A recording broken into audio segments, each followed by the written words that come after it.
j'ai découvert, par hasard et avec stupéfaction, qu'on pouvait acheter sur Internet, sur des sites de vente aux enchères, des photos de famille. C'est un ami qui m'a montré sa collection, ça m'a complètement stupéfié qu'on puisse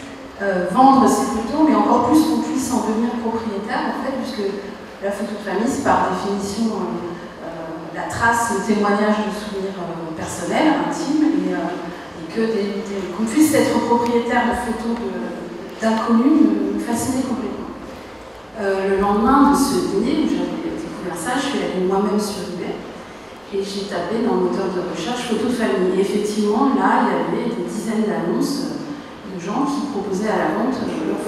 des photos, pas forcément leurs photos, parce qu'en fait, j'ai appris plus tard que c'était souvent des brocanteurs qui vendaient les photos d'autres gens. Parmi ces annonces, il y en a une qui m'a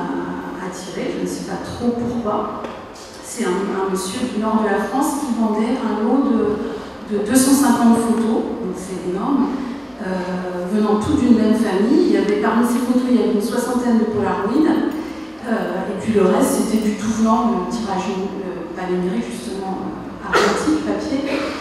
vraiment des photos banales, mais bon, elles n'étaient pas chères, je trouvais ça dingue, gros, hein, je ne savais pas du tout pourquoi, mais je les ai achetées. Et donc elles sont arrivées chez moi quelques jours plus tard dans une grosse enveloppe blanche, d'où le titre du livre. Je me suis dit, tu dois raconter la vie des gens dans l'enveloppe. Et pour la raconter, tu peux faire deux choses que tu sais faire à peu près, même bien maintenant. Tu sais écrire des romans, et puis comme journaliste, tu sais faire des enquêtes, tu sais retrouver des gens, et quand tu les retrouves, en général, presque toujours, tu arrives à les faire parler. Le livre, il répond exactement à mon idée de départ, c'est-à-dire qu'il commence par le roman, il y a un roman 160 pages à peu près. Ensuite, on a mis un album photo en couleur de 16 pages, et puis c'est le journal de mon enquête, vraiment le carnet de bord, j'allais dire jour le jour de l'écriture, c'est-à-dire qui raconte là à la fois comment je fais pour les retrouver, quand je les retrouve, quels sont ces gens que je découvre. Paradoxalement, je pars d'inconnus, parce que maintenant ils ne sont vraiment plus inconnus, c'est vraiment des rencontres qu'on a eues.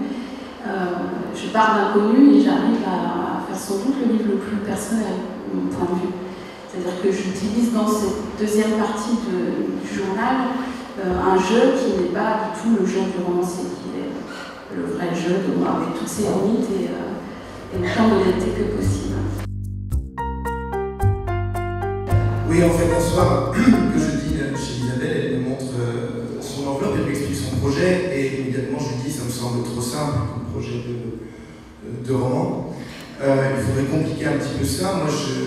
principalement dans la vie, j'écris de la musique, mais j'écris des chansons surtout, et ça faisait longtemps qu'on tournait autour de l'idée de faire quelque chose ensemble, parce que moi j'aime bien que mes chansons, elles soient non seulement sur des disques, mais qu'elles soient dans des films, au théâtre, enfin, j'aime bien cette idée qu'il y a un petit peu d'interdisciplinarité dans tout ça.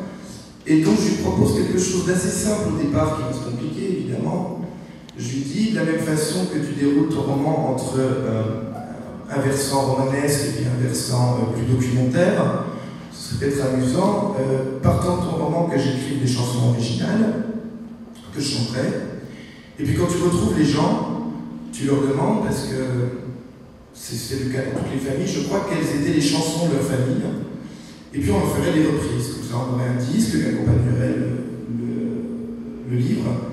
et qui le compléterait, qui serait un objet à noter, enfin c'est curieux parce que c'est un objet assez curieux. En gros, l'idée c'est que le projet, c'est un projet global, mais je crois que le livre existe sans le disque, j'espère que le contraire est vrai aussi, en même temps tout ça se complète, voilà.